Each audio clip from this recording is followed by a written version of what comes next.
separated because of portals. It's trafficking. It's trafficking. I've been getting a lot of questions about how I know what I'm saying.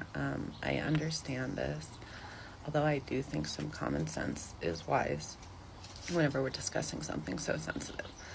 So first of all, what I know intellectually, I learned after what I personally experienced. And second of all, if I decided to really tell my story, which I appear to have, it's going to take a while. So it's not all going to be in this video, okay?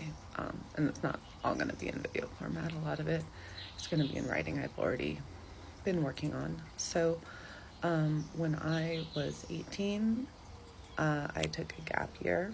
I'm from Colorado. My family's from Colorado. I took a gap year to spend in the mountains and just fully immerse myself in that life that I had.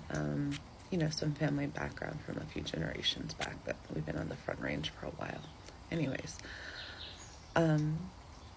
no, I wasn't doing rugs, and no, I wasn't trafficked, but that was an absolute miracle. I was with someone who was doing those things.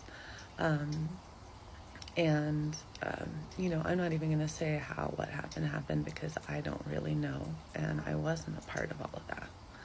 But because of a situation that this person who was much older than me when I was 18 in a relationship with was in a relationship, Anyways, we were kidnapped, and they took him to go get some money, and he didn't have that money, and he ran, and someone got a phone call that they were going to come back for me, the person who I had been left with.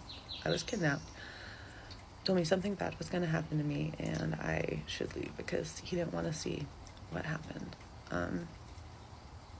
And I went back to my place. And in the morning, the cops called. My boyfriend at the time, who passed away about a year after this incident,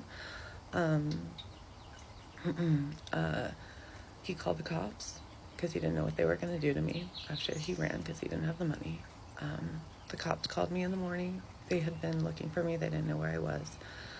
We came in, we gave a statement. A few months later, we accepted a plea deal, mostly because I, at